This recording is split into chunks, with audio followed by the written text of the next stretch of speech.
दोस्तों, हमारे भारत में ऐसे सैकड़ों प्राचीन भव्य मंदिर मौजूद हैं जो अपने बेमिसाल स्ट्रक्चर और खूबसूरती से आज की मॉडर्न इंजीनियरिंग और साइंस को भी हैरान करके रख देते हैं। और उन्हीं में से एक है कोणार्क सूर्य मंदिर, जिसे भारत के सबसे रहस्यमयी मंदिरों में शुमार किया जाता है।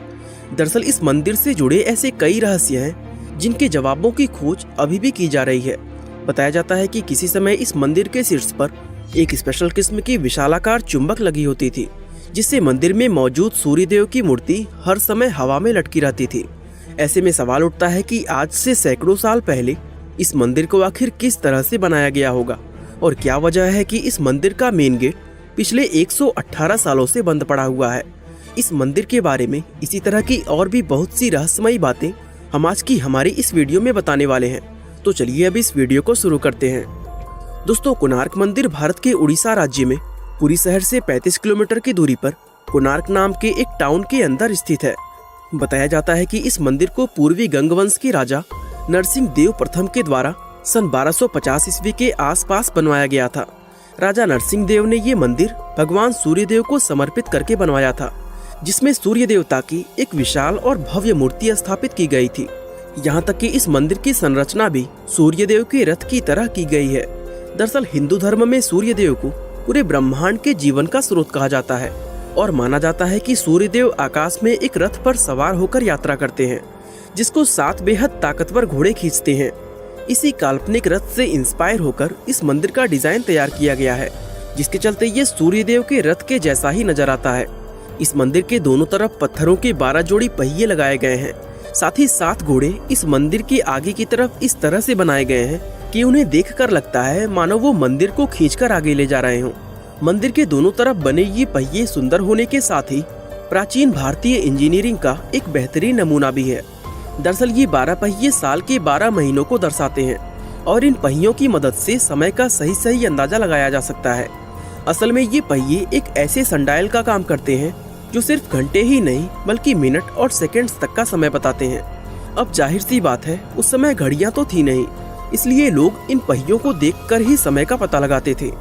इसके अलावा इस मंदिर का रुख भी इस तरह से है कि सुबह की पहली किरण सीधा मंदिर के प्रवेश द्वार पर पड़ती है, जो दिखने में वाकई एक अद्भुत दृश्य नजर आता है। इस मंदिर की दीवारों पर नक्काशी और मूर्तिकला का भी बेहतरीन काम देखने को मिलता है और यहाँ बनाए गए हर एक स्कल्पचर का अपना एक अलग मीनिंग है।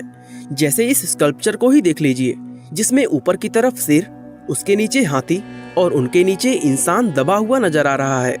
एक्सपर्ट्स बताते हैं कि इस स्कल्पचर में शेर इंसान के अहंकार को दर्शाता है और हाथी इंसान के इमोशन को। तो इस तरह इस मूर्ति का मतलब ये निकल कर आता है कि इंसान अपने झूठे अहंकार की वजह से बनी इमोशंस में कैद होकर जिंदगी भर फंसा रह जाता है। यानी अपने अहंकार पर काबू पाकर ही कोई मनुष्य सही मायनों में इंसान बन सकता है। दोस्तों, ऐसी बहुत सी चीजें हैं जो इस मंदिर को इतना ज्यादा खास और रहस्यमय बनाती है, लेकिन उन सभी में सबसे ज्यादा मशहूर वो विशालकाय चुंबक है जो कभी इस मंदिर के शीर्ष पर लगी होती थी। हालांकि ये बात ऐतिहासिक रूप से आज तक साबित नहीं हो पाई है, लेकिन फिर भी बहुत से एक्सपर्ट्स ये मानते हैं कि इस मंदिर के अंदर लोडस्टोन नाम का एक 52 टन वजनी पत्थर लगाया गया था, जो कि एक प्राकृतिक चुंबक के रूप में जाना जाता था।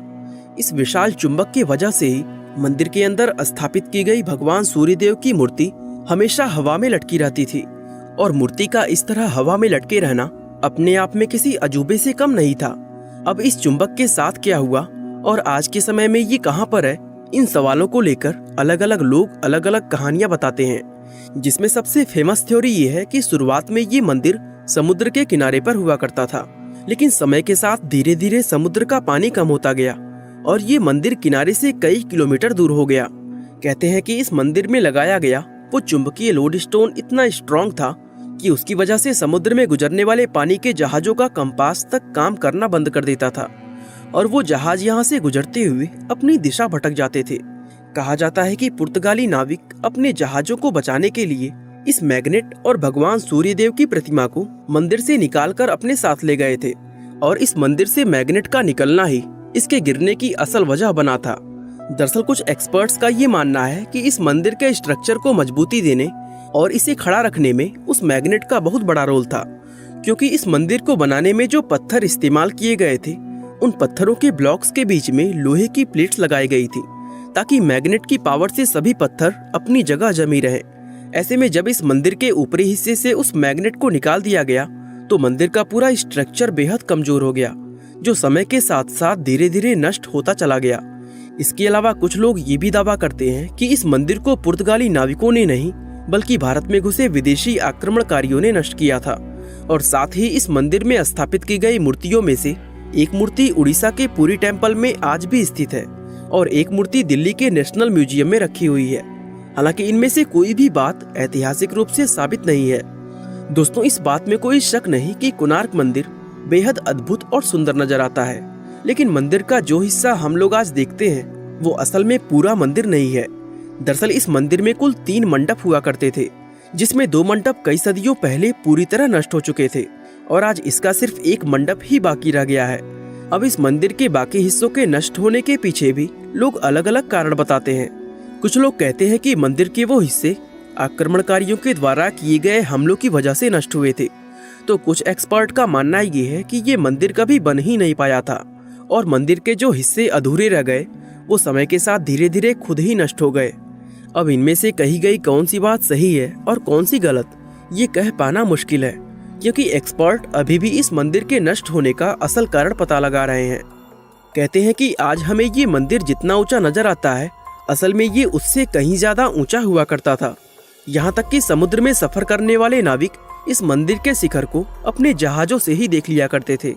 इसके अलावा एक थ्योरी ये भी है कि प्राचीन समय में कोणार्क एक मशहूर व समृद्ध शहर हुआ करता था, लेकिन 16वीं शताब्दी के दौरान जब इस मंदिर से सूर्यदेव की मूर्ति हटा दी गई तब इस मंदिर में पूजा होना पूरी तरह बंद हो गया, जिसके चलते तीर्थ यात्रियों ने भी इस मंदिर में आना बंद कर दिया और देखते ही देखते ये नगर पूरी तरह वीरान होकर जंगल के रूप में बदल गया।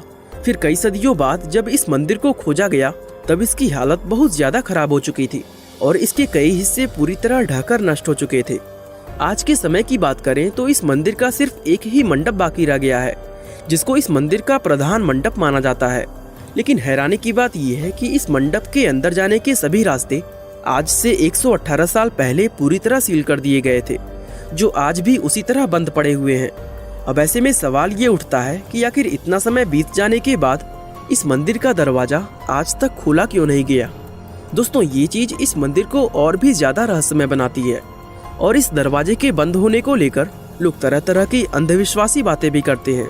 हालांकि इसको बंद करने के पीछे ये तर्क दिया जाता है कि 19वीं शताब्दी का अंत होते होते इस मंदिर का आखिरी मंडप भी कमजोर होकर गिरने के कगार पर पहुंच गया था और इसको गिरने से बचाने के लिए साल 1903 में उस समय के गवर्नर जॉन वुडबर्न ने इस मंदिर के अंदर रेत भरवाकर इसके सभी दरवाजों को सील करवा दिया था। इसके बाद ना जाने कितनी बार इस मंदिर के मुख्य दरवाजे को खोलने की बात की गई, लेकिन हर बार अलग अलग वजहों से इस दरवाजे के खोलने को टाला जाता रहा।